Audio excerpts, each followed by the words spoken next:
Bienvenue pour cette première édition du Talk ORL Channel en partenariat avec le Cercle Grande Audition. Ce Talk ORL Channel qui est consacré aux freins à l'appareillage auditif. Alors, vers 50 ans, beaucoup souffrent de presbyacousie. Alors, pourquoi on accepte facilement la presbytie et qu'on porte des lunettes? Pourquoi refuse-t-on la perte d'audition? C'est très progressif, c'est très variable, donc il y a une espèce de déni de surdité d'abord qui va durer un certain temps. On voit tout de suite que l'on ne voit plus, mais malheureusement, on n'entend pas tout de suite que l'on n'entend plus. Pour moi, la surdité, c'est l'isolement. Il est essentiel de se faire appareiller précocement et non pas tardivement. On a mis au point avec un projet européen un test qui consiste à entendre au téléphone des suites de 3 chiffres. Il y a eu 50 000 appels, c'est complètement anonyme, le résultat est donné aussitôt par l'automate. On ne peut pas contraindre un patient à se faire appareiller, mais on peut lui faire comprendre qu'il a tout intérêt à le faire. Le problème, c'est pas tant d'être vu comme ne pas entendre, c'est de faire répéter. Pour moi, le problème d'un DRH, c'est quelqu'un qui entend pas. C'est pas quelqu'un qui a un appareil. Il y aura ceux qui auront besoin d'une miniaturisation, et puis il y a tous ceux qui vont se dire c'est un élément de confort. Finalement, c'est quand même mieux quand je porte une prothèse. J'ai pas envie de la cacher. On se dit que avoir un appareil, c'est être vieux. Eh ben, je pense que la solution, c'est d'équiper les jeunes. Nous, à France Acouphènes, quand on a cherché un porte-parole, on a trouvé des tas de gens chez les stars françaises qui avaient des acouphènes. Il n'y en a pas un seul qui veut communiquer là-dessus. Johnny Hallyday, il dit, moi j'ai des problèmes de vision. Moi j'aurais du mal à croire qu'il n'ait pas de problème d'audition. Il y a 5 millions de malentendants qui nécessiteraient, là je me tourne vers le professeur Frachet, d'être équipés, c'est à peu près les chiffres officiels, et simplement 600 000 à 1 million selon les chiffres donnés d'utilisateurs d'aide auditive. La perte de la fonction auditive n'atteint pas que le corps dans sa dimension fonctionnelle, mais aussi dans sa dimension érogène, c'est-à-dire quelle image j'ai de moi et de mon corps comme outil de séduction. Je prends le pari que les personnes que j'accompagne, ça peut être un exemple pour leur montrer que si elles passent déjà une partie de leur temps à s'accepter, ensuite elles vont être beaucoup plus performantes dans tout.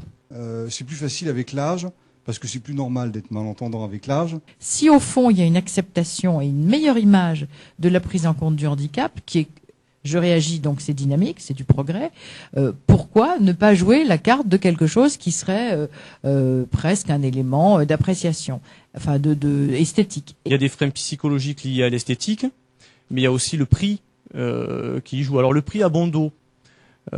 C'est vrai que c'est toujours facile de dire je ne passe pas à l'acte parce que les appareils sont chers, parce que je suis mal remboursé. Moi j'ai pour 4 000 € sur mes oreilles là. C'est remboursé aujourd'hui, les 2 oreilles sont remboursées, avant on n'en remboursait qu'une, c'est comme si on remboursait un verre de lunettes et pas les deux. Et c'est remboursé 130 € par oreille.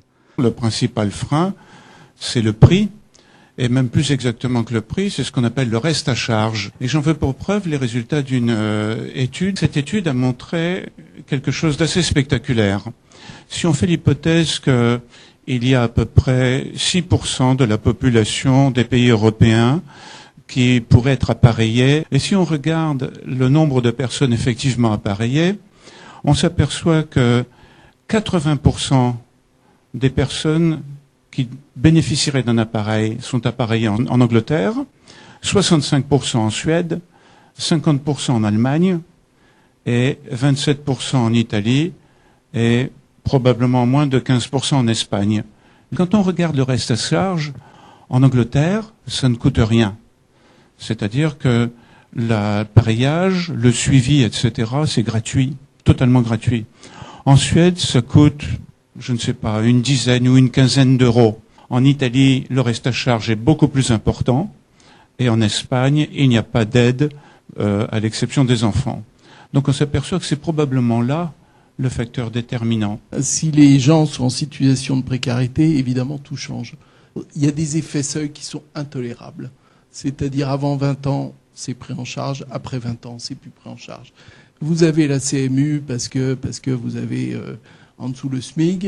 La CMU permet d'obtenir des prothèses qui étaient le top il y a 2 ans auparavant. Vous avez le SMIC, vous n'avez plus le droit à la CMU. Vous avez une surdité de plus de 70 décibels, c'est pris en charge. Si c'est 65 décibels, c'est plus pris en charge. Il faut obtenir une progressivité de toutes ces prises en charge. Aussi, au fur et à mesure que la technologie va évoluer, je pense que par définition, il y aura un glissement de gamme qui va faire que les appareils seront de moins en moins chers. Quand on dit qu'on voit pas bien, on dit je suis myope, je suis presbyte, on dit pas je suis handicapé. Pourtant, c'est un handicap de pas bien voir. Oui. Alors que je vous ai tous entendus, c'est un mot qui ressort tout le temps. Évidemment, ça choque de parler de handicap, mais je crois qu'il faut peut-être revenir à ce fondamental. Le handicap, c'est ce que vous ne pouvez plus faire, malgré votre ambition de faire quelque chose. Évidemment, les personnes qui s'occupent de surdité, en particulier les audioprothésistes, aiment pas parler de handicap. Il y a vraiment un changement d'attitude vis-à-vis du handicap, et je crois que c'est très important de faire comprendre ça. Quand je vais en Angleterre, on sait que j'ai des problèmes d'audition, et on me demande, everything is okay, Dominique? On me demande. On me l'a jamais demandé en France. Jamais. Cette loi de 2005 répare d'abord, si possible, la défaillance, mais aussi prépare la société pour accueillir le handicap. En début 2010, on va avoir des boucles en France. On a souvent des remarques très positives des clients qui viennent nous voir et qui nous disent « ça me renvoie pas une image d'handicap ».